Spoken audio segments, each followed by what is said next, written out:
Hello दोस्तों, राधे राधे। आज हम सुनेंगे साईं बाबा की एक और कथा, राघव दास पर साईं बाबा की कृपा। बंबई में थाड़े के करीब ही कोपिनेश्वर महादेव के नाम से शिव जी का एक प्राचीनतम मंदिर है। इसी मंदिर में साईं बाबा का एक भक्त बाबा का गुणगान कर रहा था। काफी लोग मंदिर में उपस्थित थे। वे सभी बड़े मनोयोग से साईं बाबा का गुणगान सुन रहे थे। राघव दास साईं बाबा का नाम और चमत्कार सुनकर उनको देखे बिना ही इतना प्रभावित हो गया था कि वह उनका अंध भक्त बनकर अंतः प्रेरणा से निरंतर उनका गुणगान करने लगा था। कई वर्ष पहले उसने साईं बाबा का नाम और उनकी महिमा सुनी थी, मगर अभी तक उनके दर्शन का सौभाग्य प्राप्त न हुआ था। साईं बाबा की महिमा की गाथाएं सुनते सुनते उनकी आंखों में आंसू आ जाते थे। वह मन ही मन कहने लगता, हे साईं बाबा, क्या मैं इतना भागा हूँ कि मुझे आपके दर्शन का सौभाग्य प्राप्त नहीं होगा? क्या मैं इतना गरीब रहूंगा कि शिरडी आ जाने तक का भी साधन न जुटा सकूं? मामूली सी नौकरी और इतना बड़ा परिवार, इस थोड़ी सी आमदनी में ही इतने प्राणियों का पेट भरना व तन ढकना पड़ता है। क्या इस जिम्मेदारी से मुझे कभी मुक्ति नहीं मिलेगी? उसकी आंखों से आंसू बह रहे थे और वह अपने मन की व्यथा कोसों दूर बैठे अपने आराध्य साईं बाबा को सुनाए चला जा रहा था। वह रात दिन साईं बाबा के दर्शन करने के लिए ललायित रहता था, पर अर्थाभाव उसकी इच्छा का सबसे बड़ा बाधक था। इसी वर्ष उसकी विभागीय परीक्षा होने लगी थी। अगर वह इस परीक्षा में पास हो गया तो नौकरी पक्की हो जाएगी, सिर का कुछ बोझ हल्का हो जाएगा। वह इस परीक्षा में सफलता दिलाने के लिए साईं बाबा से प्रार्थना करता था। राघव दास की प्रार्थना रंग लाई। परीक्षा परिणाम सामने आया तो वह इस परीक्षा में अच्छे नंबरों से पास हो गया। नौकरी पक्की हो गई और वेतन में वृद्धि भी हो गई। राघव दास प्रसन्न हो गया, उसे बड़ी राहत मिली। अब उसे इस बात का पूरा विश्वास हो गया था कि वह साईं बाबा के दर्शन अवश्य कर लेगा। उसने अपना जीवन बड़ी कंजूसी के साथ यापन करना आरंभ कर दिया। वह बड़ी किफायत से काम लेने लगा। एक एक पैसा वह बड़ी मेहनत व मुशक्कत के साथ बचा रहा था। जल्द से जल्द शिरडी आने जाने का खर्चा इकट्ठा कर लेना चाहता था। राघव दास की इस लगन ने अपना रंग दिखलाया और उसके पास शिरडी आने जाने लायक रकम इकट्ठा हो गई। उसने बड़ी श्रद्धा के साथ नारियल और मिश्री खरीदी। फिर पत्नी से कहा, अब हम शिरडी चलेंगे। पत्नी आश्चर्य से उसके चेहरे की तरफ देखने लगी। शिरडी? उसे आश्चर्य हुआ। हाँ, राघव दास ने कहा, शिरडी चलकर वहाँ पर साईं बाबा के प्रत्यक्ष दर्शन करेंगे। साईं बाबा के दर्शन कर पत्नी ने उदास स्वर में कहा, मैं तो सोच रही थी कि तुम मुझे कुछ गहना बनवा दोगे। अरे भगवान, साईं बाबा से बढ़कर गहना इस दुनिया में दूसरा नहीं है। तू चल तो सही। फिर वह अपनी पत्नी को लेकर शिरडी के लिए रवाना हो गया। शिरडी में पांव रखते ही राघव दास को लगा जैसे वह चिंता मुक्त हो गया है।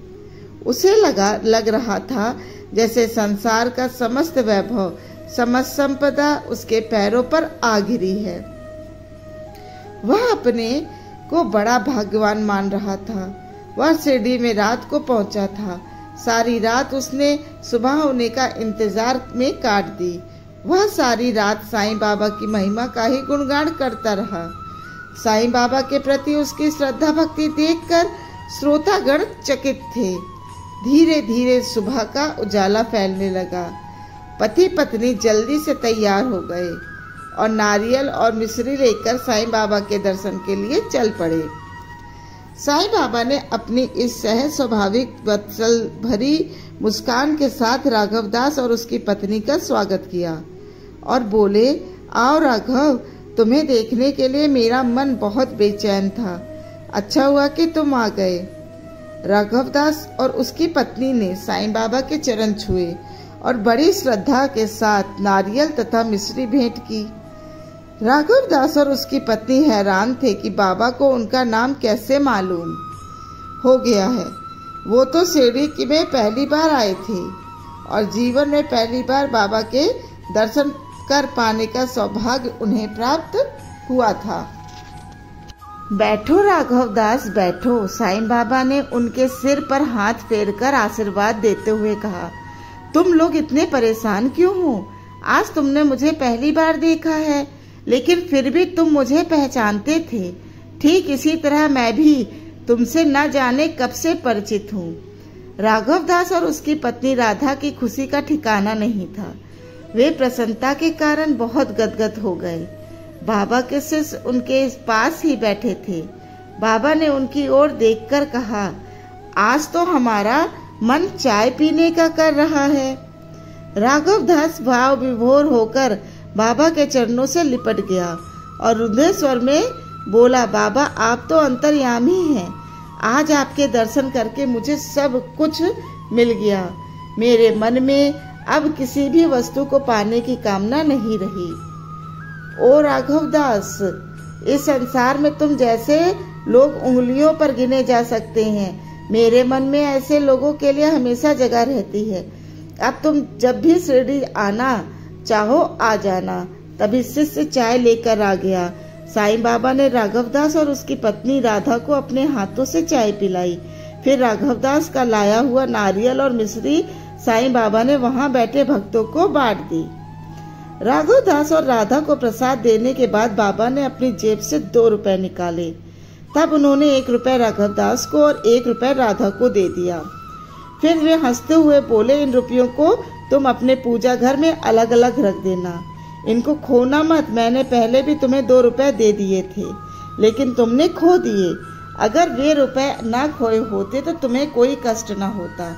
अब इनको संभाल कर रखना। फिर राघवदास और राधा दोनों ने रुपए संभाल कर रख लिए और साईं बाबा को प्रणाम कर चल पड़े। सहसा द्वारका माई मस्जिद से बाहर जाते ही राघवदास और राधा को याद आया, बाबा ने कहा था कि मैंने तुम्हें पहले भी 2 रुपए दिए थे, लेकिन तुमने खो दिए। उन्होंने बाबा के दर्शन तो आज पहली बार किए, फिर बाबा ने उन्हें 2 रुपए कब दिए? उन्होंने एक दूसरे से पूछा तो रुपयों वाली बात उनकी समझ में न आ रही थी। घर आकर राघवदास ने अपने माता पिता को शिरडी का सारा वृतांत सुनाने के बाद 2 रुपए वाली बात भी कही। तब रुपयों की बात सुनकर राघवदास के माता पिता की आंखों में आंसू आ गए। पिता ने कहा, साईं बाबा ने सच ही कहा है। आज से कई साल पहले मंदिर में एक महात्मा आए थे। मंदिर में थोड़े ही दिन ठहरे थे। यह उस समय की बात है जब तुम बहुत छोटे थे। मैं उन महात्मा जी के पास अवश्य जाया करता था, उनके प्रवचन सुना करता था। लोग उन्हें भोले बाबा कहकर पुकारते थे। एक बार मुझे और तुम्हारी माँ को उन्होंने चांदी का 1-1 रुपया दिया था और कहा था कि इन रुपयों को अपने पूजा घर में रख देना। तब कई वर्षों तक हम उन रुपयों की पूजा करते रहे और हमारे घर में धन आता रहा। तब हमें किसी भी चीज की कमी नहीं रही। फिर मेरी बुद्धि अचानक भ्रष्ट हो गई। मैं ईश्वर को भूल गया और पूजा पाठ करना भी छोड़ दिया। दिवाली के दिन मैंने देखा तो पूजा घर से 2 रुपए गायब थे। उन रुपयों के गुम होते ही हमारे घर पर जैसे शनि की क्रूर दृष्टि पड़ गई। व्यापार में घाटा होने लगा। मकान दुकान सब कुछ बिक गया। हमें गरीबी के दिन देखने पड़ गए। तब राघवदास ने 2 रुपए निकाल कर अपने पिता को दे दिए। बार बार उन रुपयों को उन्होंने माथे से लगाया, चूमा और बिलक बिलक कर रोने लगे। साईं बाबा के आशीर्वाद से उस दिन से राघवदास के परिवार के दिन बदलने लगे। उसे अपने ऑफिस में एक ऊंचा पद मिल गया। वह समय मिलते ही साईं बाबा के दर्शन करने अवश्य जाता था। धन्यवाद।